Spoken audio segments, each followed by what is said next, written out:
Since playing in the Pac-12 title game and ending up as a top 20 team in 2014, the Arizona football program entered the Colorado game in early October, losers of 18 of the last 30.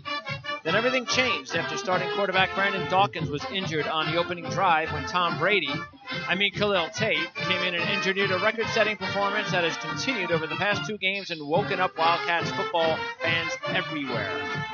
We'll dig deep into one of the top stories of the season in college football as we go one-on-one with Anthony Gimino, AllSportsTucson.com writer and senior editor for Lindy's Football Annuals. And we talk Arizona Wildcats football on the OFN meeting room with Greg DePalma.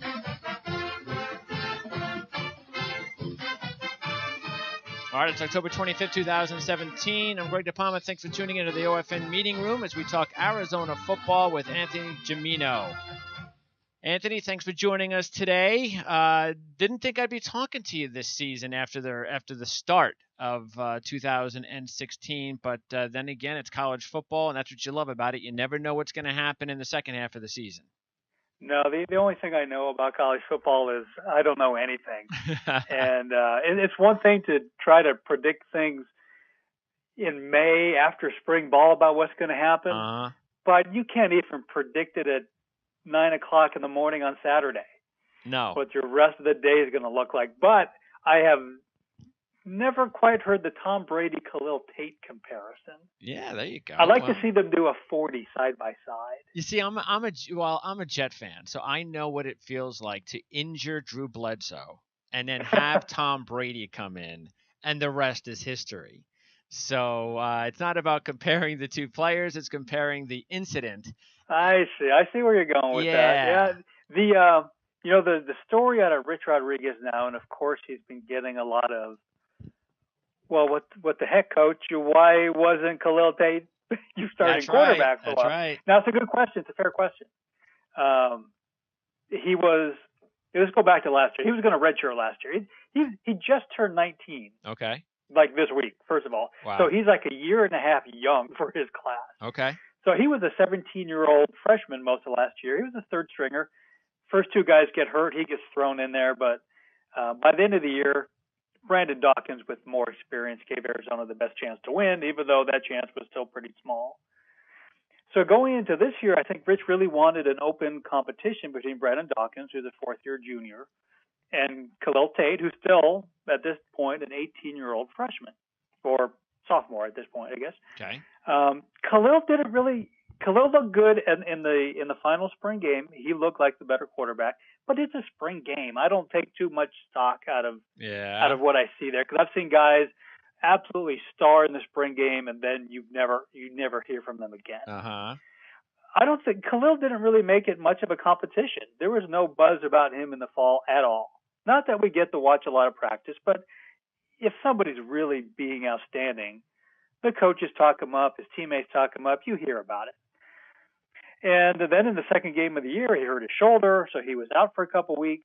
Okay. So the Colorado game, where he made his initial splash, when Brandon got banged up, left the game after the first series, that was really his first chance to grab the position, and man, he has taken it and absolutely run with it. You know, I've talked to, it seems like I'm talking more and more over the years about how this situation occurs, because I've seen it now go on for a long time. It seems like it's happening a lot more lately, where you get these situations where these kids don't seem to get a chance as the backups. And it's not that, I mean, you always hear the thing, oh, the backup quarterback's the most favorite player, to the fans. Okay, all right, I get that. But there are times when the starting quarterback, say, if we're just talking about the quarterback position, is struggling. He's played enough. Nothing's really happening. He shows maybe he's got something, maybe he doesn't. But it makes you wonder why, even if the quarterback, the backup, hasn't shown anything in practice, why more coaches don't just say, you know what, for a quarter, a couple of series, a game, a half, I'm going to give the backup a chance just to see if something happens. Because I kind of getting a feeling what I got here, but I don't know what I got here because all I've seen him is in practice. And I think we've been doing this long enough to know that some players are just better in real game conditions than in practice. That is definitely the counterpoint to everything I just talked about. Mm-hmm. Arizona had fairly ample evidence about what Brandon Dawkins could do and could not do. And even if the coaches had more comfort with him, perhaps more confidence in him, probably based on everything they see every day in practice, about how he knows the offense, how he talks in the meetings and passes the weekly test every week about the game plan, they may have really just felt he was the better guy. But at some point, Brandon Dawkins, by the 4th, 5th game of the year, he had put in 9, 10, 11 games of starting experience, and you really knew what you had, which in most cases wasn't good enough to win Pac-12 games. And I think some cases, it's probably like all of us in life, coaches, I don't want to say fall in love with certain guys, but they've got blinders on. Yeah. I talked to a former head coach just last night, and we were kind of talking about this situation here, and he admitted, there are guys that you just don't see in the same light as another guy. Yeah. That there's just a comfort level there. Maybe Clay Helton, in retrospect, he would have gone with Sam Darnold at the beginning of last year. Yeah. There's a lot of cases like that. We saw that at Arizona about 7-8 years ago, when Nick Foles, who was in his first year of eligibility after transferring from Michigan State, was competing with a young Matt Scott. Okay. Now, Matt Scott, by his senior year, turned out to be a terrific quarterback, the second-team All-Pac-12 quarterback. At that point, Nick Foles was not a good practice player. Yeah. Matt Scott was better in practice. So Matt Scott starts the first couple games, maybe the first few games, struggles. Nick looks pretty good in relief. He gets the start, and then, for the next almost 3 years, he's your starting quarterback and Arizona's best quarterback ever. Yeah. But he was a gamer. That's right. Not a practice player. He was a gamer, and there's a lot of that with Khalil Tate. He runs faster when there's another team on the field and the lights are on. Yeah. I mean, maybe Rich Rodriguez can give another a Michigan coach a call and kind of remind him, because I'm a Michigan fan, and it's driving me absolutely batty that Brandon Peters doesn't get a shot because Michigan knows what John O'Corn is. And exactly. John Harbaugh should know that by now. Jim Harbaugh should know that right now. I mean, don't you know? And just like you said with spring, Brandon Peters outplayed Wilton Speight in the spring. And that's the only time the fans got an opportunity to watch them in action. So our impression was, oh, okay, I guess this kid's got something. And then all of a sudden, we don't hear anything. We only hear what's going on in practice. We don't see anything. We just hear what's going on in practice. And we all wonder, what is going on? Why won't he just give the kid a chance? So this happens a lot. It's just, and it doesn't matter how great the coach is, like Harbaugh or Rodriguez. It's those blinders you talked about that it's I don't know, it's sometimes it works, and I guess in the long run they feel confident about their intuition, but sometimes it doesn't, and sometimes you get lucky, and Rich Rod got lucky here. Yeah, I mean Rich Rod's hand was forced when Brandon went out of the game, and even after that game he was he was asked, obviously, well, who's your starting quarterback now? Khalil Tate just ran for 327 yards, an FBS record for a quarterback. And Rich wouldn't still commit, right in the aftermath, pretty much the whole week. Yeah. Well, we'll see how it goes. We'll see. Like, come on, man. Everybody's they had a home game the next week. And if Brandon Dawkins had gone out to take that first snap, I think everybody in the stadium would have just walked out. And you know what? So everybody knew, but Rich Rod was he still had those blinders we talk about, but and it really only happens at quarterback. It doesn't happen at another position. It only happens at quarterback. It's such a unique position, and I think coaches, they've got all this wealth of information that we outside the program don't have, because they chart everything. Single thing that happens. Yeah. Sometimes you're too close. Yeah, I think that's exactly right. Sometimes they've got almost too much information, and they can't see that, hey, this kid, and they knew he was talented, obviously. 4-star athlete. That wasn't a surprise. Yeah, he was a big-time recruit. Yeah. The thing was, he was a big-time recruit for other schools at another position. Arizona offered him that he wanted to play quarterback. He was Okay. a very successful quarterback playing against the best of the best in Southern California, and that's a very high level. But other people saw him as a receiver, a running back, some kind of safety hybrid. And Arizona said, "You want to play quarterback? You can play quarterback here until you tell us, hey, I want to do something else." Okay. So that and at Arizona, that's kind of how you have to do it. Sure. You know, you're not going to go head to head with USC and pull in the 5-star recruit. Yeah. You have to find a kid like Khalil who might be undervalued at a certain position, or Scooby Wright, who everybody overlooks. And right now there's plenty of guys on the Arizona defense, ton of freshmen who are playing well, who fit that very mold, that were just a little bit overlooked.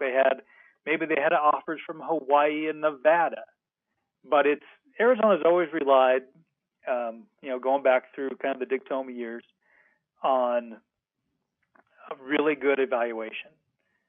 Because again, it's Tucson. It's not a lot of tradition here for football. Mm-hmm. You're not going to make your living off of 4- and 5-star recruits. Mm-hmm. So you better be good at something, and that something has to be really keen evaluation of finding guys that other schools overlook.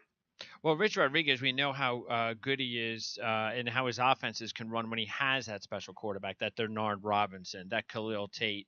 And that's what's been missing the last couple of years. So now you take a look at, okay, well, how complete can this program be over the next couple of years with Tate?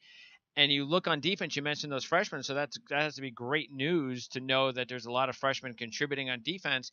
Now, back when he was at Michigan, I always thought that the thing that did him in, I know what did him in, was not making a change with the defensive coordinator.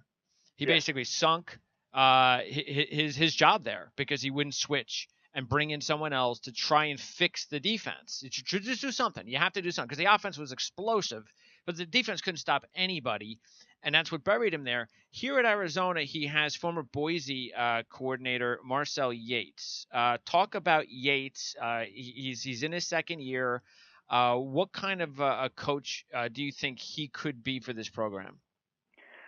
I think Marcel gets a lot of credit this year, and I think in both places you talked about, Michigan and Arizona, the problem in a very different way was Jeff Castile. At Michigan, he wasn't able to get Jeff Castile to go with him from West Virginia to Michigan to coordinate the defense. Yeah. And he had obviously a great comfort and great success there at West Virginia. At Arizona, he is able to bring Jeff Castile in, but that 3-3-5 didn't work here, really. Other than when they had Scooby Wright healthy, the 3-3-5 really didn't work here, and a lot of that was personnel and recruiting, not necessarily the scheme. I don't want to say that, but it was a complicated system. The young guys took a long time to pick it up, and Rich had to make a difficult choice, and by essentially firing Jeff Castile after the 2015 season. So in comes Marcel Yates. They're still horrible, absolutely horrible on defense last year, but they're injured and the young, etc. The difference this year is obviously the second year in the system, but I think Marcel has simplified it while making the defense more aggressive. Okay. So what you're seeing is last year I believe they had 14 turnovers forced. Wow. This year already they have 15. So they're they're still very young, still undersized, but they're more athletic. They're a little bit deeper. So they're able to fly around a little bit. And if they're giving up a 70-yard drive instead of now allowing a touchdown at the end, they're picking off a pass in the end zone. Yeah. And those turnovers are erasing a ton of other flaws on this defense. They're still getting pushed around most days on the line of scrimmage. But the turnovers help. Yep. The pressure on the quarterback helps. They had a freshman named Kylan Wilborn, who's kind of that outside linebacker, defensive end hybrid role that's very popular these days. He had 4 sacks. In 2015 and 2016, Arizona didn't have a player all year have 4 sacks. Wow. He had it in one game. So they're by coming up with negative plays for the offense, are able to erase a lot of their own flaws.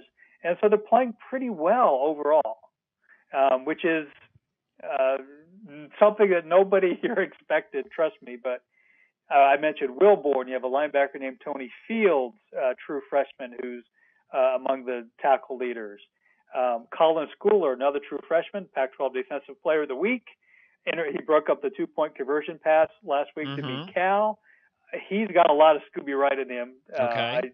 I see that quite a bit. A couple freshmen in the secondary, Scotty Young Jr., Troy Young. Those are 5 true freshmen I just mentioned right there who are playing key roles. And then there's redshirt freshmen and some second-year sophomores. So I thought 2017, what Rich needed to survive was to just build a bridge to 2018, because 2018 looked better than 17 and 19 looked better than 18. But he's built that bridge and has already crossed it apparently. So now the next couple of years look pretty good in Tucson. His job security looks just fine. And now everybody's talking about you got to extend the guy because he's only got 2 years left on his contract. Yeah, that's right. Yeah, see how quickly that happens. That's the quarterback position sure does save or lose a lot of jobs for college and pro football coaches. What about the offensive line? Seems to have. I know Dan Shonka has rated 3 of the linemen at Arizona, pretty well as guys that could eventually get drafted. A couple of seniors and 1 junior. The offensive look, and when you run for as many yards as Tate's run, you got to have some help up front. Yes, and Tate makes a lot of it himself, but the linemen kind of joke where Tate's improvisation almost makes him more focused. Okay. Because they know anything can happen at any time. They may think they're out of the play because the play is designed to go one way. But they better stick with their block because next thing they know, Khalil may be running right behind them. Yep. I don't think it's a standout offensive line unit, but there's nice experience up there. And the guy who might be playing the best is actually a sophomore, Nathan Eldridge. Oh, okay. He's their center. Okay. And I know they've got some seniors. Jacob Alsadek, a right guard, has been a stalwart. I think there are a couple fringy NFL guys on that line. But what Tate is doing with his legs opens up everything for the inside run game. Because if you're an opposing defensive end, I'm sure your coach is telling you all week, you do not crash on the zone read. You are holding your spot and taking away the quarterback. So if you're not crashing for that inside handoff, if a guy like Nathan Eldridge at center and Jacob Alsadek at guard, if they're getting their blocks, you've got a big hole. You're going to get 6-7 yards, and if you're lucky, you're going 20, 30 or more. Yeah. So that's what Khalil brings. Now, what about Nick Wilson? Because Nick Wilson was a big story. He made the big splash when he was a freshman and had over 1,300 yards. Mm-hmm. And he hasn't been the same player since. He has had to deal with injuries. But you take a look at him, and he's I think one of the top 2 rated seniors that our lads has coming out. 19th rated running back right now, senior running back. So what's gone on with Nick Wilson over his career? Injuries, just flat out injuries. And I hate it when, we talk about guys who are injury prone, mm-hmm. because I think some of that's just a rotten luck. Yep. But some guys do have those kind of bodies that just, for whatever reason, they're a little bit looser. Things happen to him. He's had just a host of injuries. The only time really since his freshman year that he's looked like Nick Wilson was 2 weeks ago against UCLA. He was phenomenal. I mean, he ran. The only word I kept thinking while watching him was he ran angry. And then what happens last week, Cal? He hurts an ankle in the first quarter, and he's out for the rest of the game. Yeah. That's the story of Nick Wilson. I think if we look back at him as a freshman, I would have said, yeah, that guy's an NFL back. He's got good size, good speed, when they use him in the passing game, he does a nice job. But I think the injury concerns at the next level will just dog him, through the off-season workouts and stuff like that. Arizona's got another guy, J.J. Taylor, who's a true sophomore, who I think is a really exciting prospect. Not super big, but he's not small either, but he makes some of the greatest cuts. He hasn't really gotten loose this year, but I think he's going to be a guy to watch in the next couple of years. Okay. Once he really gets going and he turns into the main man at running back. All right. Now, what about, you got the homecoming game, huge game now with Washington State.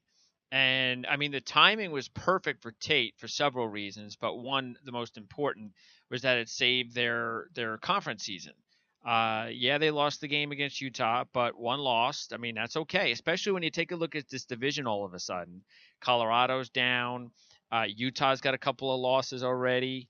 Actually, 3 of them, so they're done. UCLA is a team that you don't have to worry about because Arizona's already beaten them. Yeah. And then you have USC, who's struggled pretty much all season. Nobody would have thought that. And then the rivals, Arizona State. But Washington State first this week, then at USC next week. End of the season at Arizona State, with Tate playing the way he's playing and with the division the way that it's all of a sudden worked out. There's a real chance that Arizona could win this division. So what do you think they have to do first and foremost this week in order to at least make sure that their conference record doesn't get blemished? I think this will be a very difficult week, just because I think Washington State is legit on defense, physical up front, very surprisingly good in the back end as well. For the last when I've made predictions the last couple of weeks, I've used the horse racing analogy. Okay. If you're winning on a hot horse, keep betting on the hot horse. That is true. And I believe in that. That's Khalil Tate. Yes, I believe in that. That's what I've been doing the last couple of weeks on air. Yeah, so you figured it out. Yes. You're a little bit ahead of the curve there. Uh-huh. I guess the trick is knowing when to bail, when to get off of that. Yeah. I think Washington State their defense is just they're good enough to corral Khalil, and maybe that means something like last week, where he only rushes for 130, and only passes for a couple hundred. But I think Arizona's going to have conversely, Arizona will have a hard time stopping them, Luke Falk and such. Now, the key will be, and I'm basing this all on Arizona really not being able to disrupt Falk, which is what happened last year. I mean, it was 60.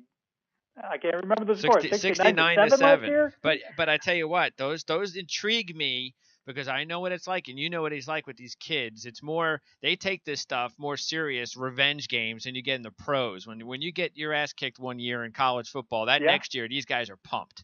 This year for Arizona has reminded me a lot of Arizona's 1992 year, which is when the Desert Swarm defense was born. Okay. Now the year before they had gone 4-7, a lot of injuries, had to play a bunch of young guys. Nobody expected anything from them. They got off to a horrible start, and the next thing you know, they're losing at number 1 Miami 8-7, and then they rip off 5 in a row, capped by a win over number 1 Washington, who they had lost to the year before 54-0. Okay. So what you just talked about reminded me of that. Yeah. You could lose one year 69-7. That's right. Beat the team the next year. So I'm going to still go with Washington State, but there's a little bit of a caveat there where this team does remind me a lot of 1992 during that streak, where you got the feeling they just were not going to lose. It was a weird feeling to have, but it was accurate. So I'm beginning to get that with this team. And sometimes that's more important because you have so many teams that are very even from year to year, close games, turnovers, injuries. And the other thing, the X factor, whether you want to call it chemistry or the team just has it going for them, That's what you just have to hope. If you're an Arizona fan, you've got that it going for you this year, and it's possible. And again, until it stops, because another loss probably puts an end to any chances of winning the division. But a win, and then going to USC, knowing how huge that game would be, boy, it's right there for the taking. So, and it's homecoming too, so that's got to be pretty cool. I guess you're expecting a big crowd. I think so. That was one of the things I thought was really going to tell the tale of Rich Rod's future. Okay. Then maybe they were just tread water with record-wise on the field this year. But early in the year, they had some of their worst attendance games ever. Okay. They're drawn below 40,000 for a Pac-12 game. That doesn't cut it. But they had 48,000 for UCLA, which is not bad. I'm sure they're going to be. I don't know what they're expecting. A sellout at Arizona Stadium's about 56 these days. I don't know if they'll get that, but I wouldn't be surprised if they get within a few thousand of it, which would be something. That's something nobody really expected this year. Sure. At all. I hope it's on national TV. I know. I don't know if it's on the Pac-12 Pac-12 man, network. I think it's one of those Pac-12 network games. That's not good. I know. Nobody expected Arizona to do much, so that's a shame. They got relegated to a lot of the Pac-12 network. So that's where they're on this week. The USC game next week is one of those games that's been designated for a 6-day window. Okay. So we'll probably know Sunday. If they win. If they win. Yeah. Or if USC wins. USC may lose, and then that game loses some luster as well. So we'll see if they get some national love the week after this. And then hopefully we'll talk again if all's going well the week of the Arizona State game, because that is all of a sudden becoming a very intriguing situation in the state of Arizona, with both programs seemingly coming back to relevance at the same time, with Arizona State's win over Washington, blowing out Utah on the road. I got to imagine the state of Arizona, football-wise, is in a frenzy, or at least a hopeful frenzy that they haven't had in years. So I can imagine how big that game would be if it was for the Pac-12 championship game. That would be unbelievable. I mean, it really would. I mean, the only thing anybody was talking about in August and early September was when is Todd Graham and Rich Rodriguez going to get fired? Yeah. Uh-huh. That was it. Yep. And now here we are, where it's really not that big of a stretch to say they could be playing for the Pac-12 title. Now, that happened in 2014. Arizona won that game in Tucson with the stakes were, the winner goes to the Pac-12 title game. Yeah. So that was pretty big. Those teams weren't great teams. I've seen better ASU Arizona matchups in terms of just the quality of teams. Okay. But the stakes were never higher than in 2014. And then the next year, of course, they're both preseason top 25, and they proceed to tank. Yep. And tank for 2+ years until somehow in mid-September they have reemerged as contenders. It's bizarre. Welcome to college football. I can never figure it out. Anthony, you're also you've been writing for Lindy's now for quite a long time. So is that preseason work? Is that all to get the magazines ready for all of the preseason? Everybody loves to run to the stores and find out and pick their favorite college magazine to prepare them for the season. Is that where your work goes into Lindy's for to get everybody ready for every college football season? Yes, mostly very, very intensive in the spring. Okay. So, and I like to say that it's kind of year round in a way, because I'm always keeping lists you and have notes to. Yes. and rankings and stuff like that just to myself. But it really begins the day after the championship game. You start thinking about, well, who are the best teams? Sure. Start making your charts of who's coming back and who's your top 20 cornerbacks and things like that. But yes, April, May, even into June a little bit. We do different editions. So keeps us busy into June. And, that's the way the world is. Our first edition probably hits the stands, third week of May or so, okay. which is the SEC book. Okay. So, bless those people. They're crazy for their football. Yes. And the Lindy's home office is in Birmingham, so the office is still fairly split between Alabama fans and Auburn fans. All right. But I try to remind them that occasionally some good football is played west of the Mississippi. Sometimes, yeah. Sometimes, yeah. And by the way, it's probably not a good thing that Josh Rosen and Sam Darnold haven't exactly lit it up this year, or even Josh Allen, being that he's a West Coast quarterback too. But there's still time in the season. Are you kind of surprised that both quarterbacks, especially Darnold, but then again, Darnold, I mean, I know early on in the season, Dan Shanka talked about, look, he doesn't have a lot of playing time under him. And I don't think, I mean, he said very early on in the season, didn't take him long, like a week or two. And Dan thought he was going to come back. He said he's just not ready. He should come back. And that's kind of what we're hearing now, that's a distinct possibility. And he probably shouldn't he? I think so. I mean, it's not that unusual these days if you get a senior quarterback to come back. It does happen. Now guys like Mason Rudolph, Baker Mayfield, maybe they weren't projected as a number one pick like Darnold was, but sometimes we get quarterbacks coming back for their senior year. I think a lot of I'm surprised Darnold has been just a flat out turnover machine. Yeah. The 10 picks, the 5 lost fumbles, that is surprising to me, but his cast isn't as good. And I might be wrong, but I think some of it is he set the bar so high personally last year that he's probably tried to take that up even to a higher level. And when that happens, you start making mistakes. Mm-hmm. Yeah. And I think we saw that from Jameis a few years ago. I think we saw that in some cases with Deshaun Watson last year, with all the turnovers, him forcing throws that really shouldn't have been made. Okay. But on the biggest stage, he was just fine, and obviously now he's just fine. Maybe some of it's just you're trying to do a little too much, and maybe just you're a little bit bored with your own success. Sure, that happens. I think the NFL guys will get a good read on Darnold, obviously whenever he comes out, but I think some of that will be forgiven. I think football fans were like, oh my God, this kid, how could he be the number one pick in the draft? Well, the scouts are looking at something a little different, and they'll make their own evaluations when they get to put their eyeballs on him and put him through all his paces in the off-season workout. So, but I'm not sure about Josh Allen. I haven't seen enough of him, but I kind of worry about his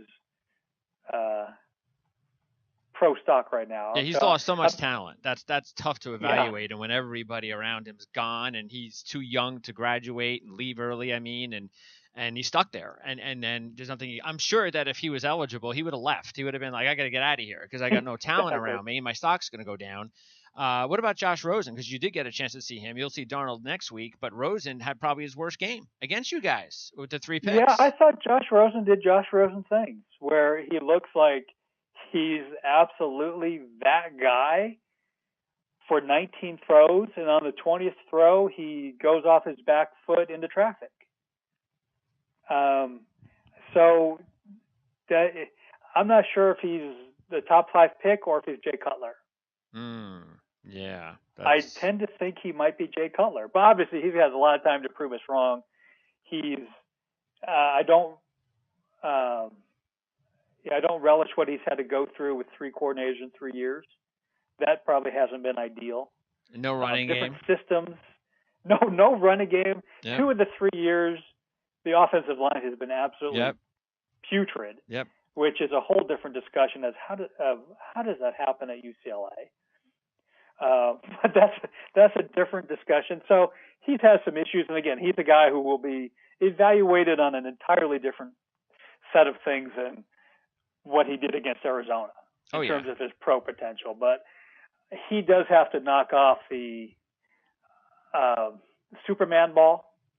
He thinks he can do whatever, he can do everything, and if he scales that back, I think he'll be just fine. But I haven't seen him I haven't seen him get rid of that part of his game yet. And sometimes it's just trying to take up too much of the responsibility because he thinks he does have to do it all, and yep. And that's something he won't have to do at the next level. But look, Josh Rosen will be a first round pick, and Sam Darnold will be a first round pick, yep. And Josh Allen will more than likely be a first. So they're all going to get picked high. It's just a matter of where they go and how they're coached up, and it's still a very exciting time for the NFL fan base because they're all dying for these quarterbacks. As you know, the NFL needs quarterbacks. They need the Deshaun Watsons of the world, and the better these kids are and ready to play in the NFL, the better it's going to be for the game in general at the next level. So we wish him nothing but luck, and of course it's at least not next week when you guys play Sam Darnold, but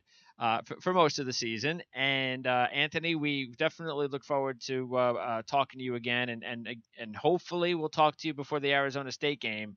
That would mean it's got something going there. We've got some marquee value, and I hope that's the case for you guys. That would be great. That'd be one of the best stories in college football. Absolutely insane. Well, because Tate right now, if he was, I mean, come on, we know that if Tate was, if this was Alabama, and Tate had taken over and produced the games that he has over the last 3 weeks, I mean, he shoots right up to the top 3 or 5 already in Heisman voting.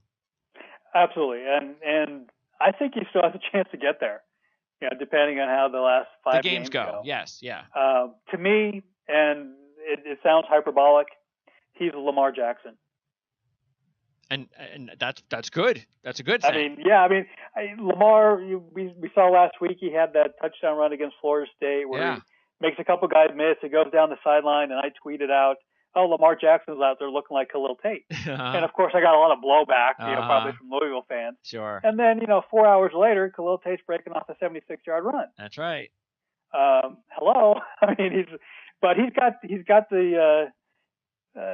the look, he's got the legs, he's got the arm, and everybody wants to talk about Khalil Tate's great runs, which understandably so, but he's also in this stretch completed 70+% of his passes, right.